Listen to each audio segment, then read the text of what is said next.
వీడు 50 లక్షలు ఆఫర్ చేసిండు, 50 లక్షలు ఆఫర్ చేసిండు వీడు. నాకు ఆధారం లేదు అంతే. ఈ మధ్యలో ఉన్న మధ్యవర్తి ఒక ఆఫర్ చేశారు, 50 లక్షలు ఇస్తారు సప్పుడు కాకుండా ఉండి. ఒకటి ఈయనకు ఫేవర్ ఇంటర్వ్యూ చేయాలట. ఈయన ఇంటర్వ్యూ చేసి ఎట్లున్నావు తమ్మి, బాగున్నావా, మంచుకున్నావారా, బామ్మారిది అని అడగాలన్నట వీరిని. ఇట్లా డీలింగ్కి వచ్చారు.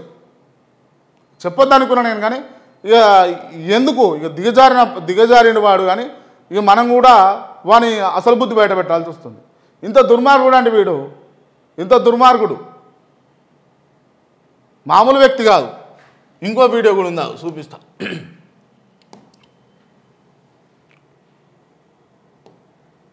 నేను కూడా ఒకటి చెప్తా ఉన్నా, నువ్వేం చెప్పేది కానీ నీ ఒళ్ళంతా పలుకుతుంది.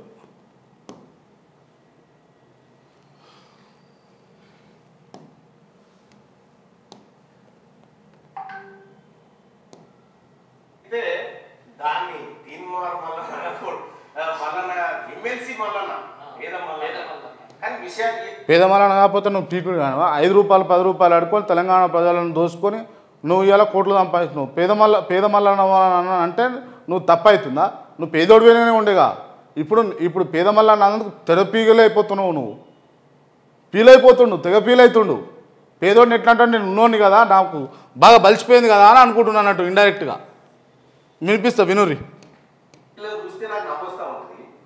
వాళ్ళ ఆరోపణలు, వాళ్ళ కథ చూస్తా ఉంటే పుట్టుకునే నేను పోయి ఆ చూస్తే మళ్ళీ అరే నువ్వు రారీ పుట్టుకున్నా నేను పోయి అలా కూర్చుంటే కాదు. టీవీ 99లో నేను ఆఫీస్కి పోయి ఇంటర్వ్యూ చేసిన.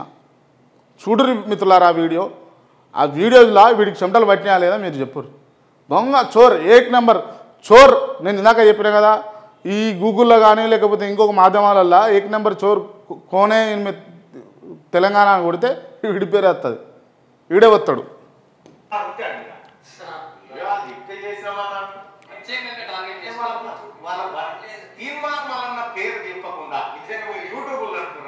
రైట్, తీర్మాన్ మల్లన్న పేరు చెప్పకుండా యూట్యూబ్లో నడుపురా అని అంటున్నావు కదరా, చూపిస్తావరా నీకు. 7:30 ఇడ తీర్మాన్ మల్లన్న 7:30 భయ్, 7:30 ఇడ. వీళ్ళంతా మీకు ఏమవుతారా మరి? దాదుల శ్రీనివాస్ ఏమవుతారా నీకు? ఏమవుతారు నీకు? వీళ్ళందరూ ఏమవుతారు? బీఆర్ సిరాజ్ ఏమవుతారు నీకు? మందకృష్ణ మాదికి ఏమవుతారు నీకు? రెంజల్ల రాజేష్ ఏమవుతారు నీకు? బీఆర్ఎస్ లీడర్ వేద రజని ఏంది? వీళ్ళే కావా? ఏపూరు సోమన ఇంటర్వ్యూ కనబడతలేదా? BC leader Kyama Mallesh కనబడతలేదా?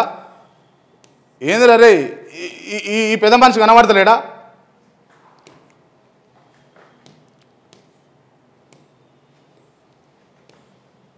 ఇటువే ఈయన కనబడతలేదా? సంగంరెడ్డి పృథ్వీరాజు కనబడతలేడా? వీళ్ళందరినీ కాదురా ఇంటర్వ్యూలు చేసింది. ఈ ఏదో మొత్తం ఈ తెరితే మీదే ఉన్నట్టు భాగవతం చేస్తూ ఉన్నాడు వీడు. అరే దొంగ చోర్, బంద్ చేసుకోరా నువ్వు బంద్ చేసుకొని నీ వ్యాపారం ఏదో, నీ దందాలు ఏదో చేసుకుంటున్నావు. వాటిని మేము ఎండగడతా ఉంటే నీకు ఈ గుండె నొప్పి వస్తూ ఉన్నది మధ్యలో.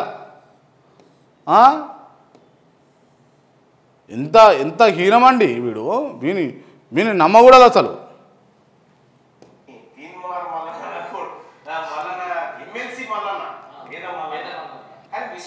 చూస్తే నాకు నవ్వుస్తా ఉంటుంది. వాళ్ళ ఆరోపణలు, వాళ్ళ కథ చూస్తా ఉంటే పుట్టుకునే నేను పోయి ఆ చూస్తే మళ్ళా నొక్కాడు. ఎవరు చెప్తే ఏరు రే. నేనైతే క్లియర్గా చెప్తా ఉన్నా, నీ దొంగ పనులన్నీ ఎండగట్టేటందుకే చేస్తున్నా క్లియర్గా. అరే నువ్వు బీసీలను మోసం చేసినావు రా క్లియర్గా. మొన్నటిదాకా బీసీ పాటవాడి బీసీలను మోసం చేసినావు. కండ్ల గట్టినట్టు చెప్పినా నేను బీసీ బిడ్డలకు. వీడు దొంగ ఎవరినన్నా నమ్ముర్రి. రాజాల శ్రీనివాస్ అంజటోళ్ళని నమ్ముర్రి, క్యామ మల్లేశ్వర సోటోళ్ళని నమ్ముర్రి. కొత్తగా ఎత్తుకుంది కదా కవితను కూడా నమ్మవచ్చు, పర్వాలేదు. ఎందుకంటే జాగృతి పెట్టింది అంతో ఇంతో తెలంగాణలో ఇలా ఆమె నడిపిస్తూ ఉన్నది. సరే ఆమెను చేర్చుకొని మద్దతుగా చేర్చుకొని, ఎందుకంటే బీసీలందరూ ఏకమైన తర్వాత అధికారంలోకి వచ్చేది లేకపోతే పదవులు చేపట్టేది బీసీలే కాబట్టి ఎవరైతే మద్దతు ఇస్తారో వాళ్ళని నమ్మండి. వీడు అంటాడు రెడ్డిలకు బీసీలకు మధ్యలో గొడవలు పెట్టే మాటలు మాట్లాడతాడు వీడు. నేను అట్లా మాట్లాడాను, నేను క్లియర్గా చెప్తా ఉన్నా. ఇన్నొద్దులు రెడ్డిలు ఓట్లు వేసుకున్నారు కదా, బీసీల ఓట్లు. బీసీలు 90% ఉన్నటువంటి నియోజకవర్గాల నుంచి రెడ్డిలు ముఖ్యమంత్రి అయ్యారు కదా, అదే నియోజకవర్గం నుంచి రెడ్డిల సహకారంతో బీసీలు కావాలి ఎమ్మెల్యేలు, బీసీలు కావాలి ఎంపీలు, బీసీలు కావాలి ముఖ్యమంత్రులు. ఎస్, చిచ్చులు పెడతాడు వీడు. రెడ్డిలను బూచిగా చూపించి ఇవాళ రెడ్డిలను ఇబ్బంది పెట్టి రెడ్డిలను మొత్తం దొంగల్లాగా లేకపోతే వీని క్యారెక్టర్ లెక్క వాళ్ళను మెస్మరైజ్ చేస్తూ ఉన్నాడు. దొంగ సమాజంలో నువ్వు బతకాలంటే ఇంకోటి పుట్టగొట్టుడు కాదురా, నీ బతికేదో నువ్వు చూసుకో.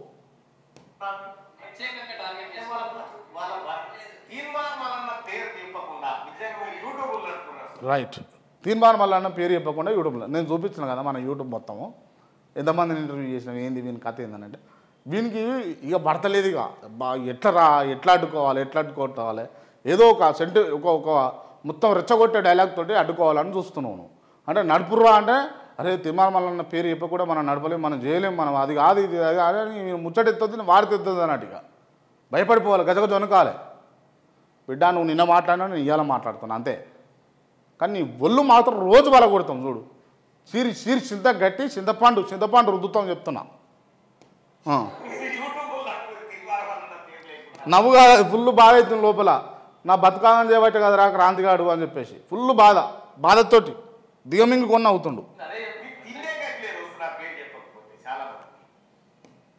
నీకు కేసీఆర్ను తిట్టకపోతే, కేటీఆర్ను అనకపోతే, కవిత జోలి తీయకపోతే, సంతోష్ వార్త తీయకపోతే నీకు తిండి అడగతున్నదిరా. హుయిజ్ లొల్లాయి మళ్ళీ ఎవరికి తెలియదు. కోన్కిస్కా గుట్టంగాడివి నువ్వు, ఎవరికి తెలియదు. నువ్వు ఎవరికి తెలియదు. నువ్వు వేషం వేస్తే తప్ప నిన్ను ఎవడు గుర్తుపట్టి పొద్దు లేకుండే. ఎస్ నేను ఈ ఫేస్ తోటి ఇలా 100 మందిలోకి పోయినా కూడా నాతో గుర్తుపడతారు నన్ను. గట్ల మేము వేషాలు మార్చలే, కథలు వల్లే. మొన్న రంగులు అద్దుకున్న వాళ్ళను నమ్మొద్దు అనేదో వ్యాఖ్యలు చేసిండు. నువ్వు అద్దుకోలేరే రంగులు, సినిమా వాళ్ళని ఉద్దేశించి రంగులు అద్దుకునేటోళ్ళని నమ్మొద్దు అని అన్నాడు వీడు. మరి నువ్వు అద్దుకోలేరా రంగులు? అరే నువ్వు చేస్తే సంసారం, అవతల చేస్తే వ్యభిచారం అనకరా. రే కొంచెం తెలివితోటి మాట్లాడు. నువ్వు అట్లీస్ట్ ఎమ్మెల్సీ అన్న గౌరవం అన్న ఇద్దామని అనుకున్నా కూడా నీ మాట్లాడే పద్ధతి, నీ వైఖరి అసలు గౌరవమే ఇవ్వకుండా చేస్తుంది నన్ను.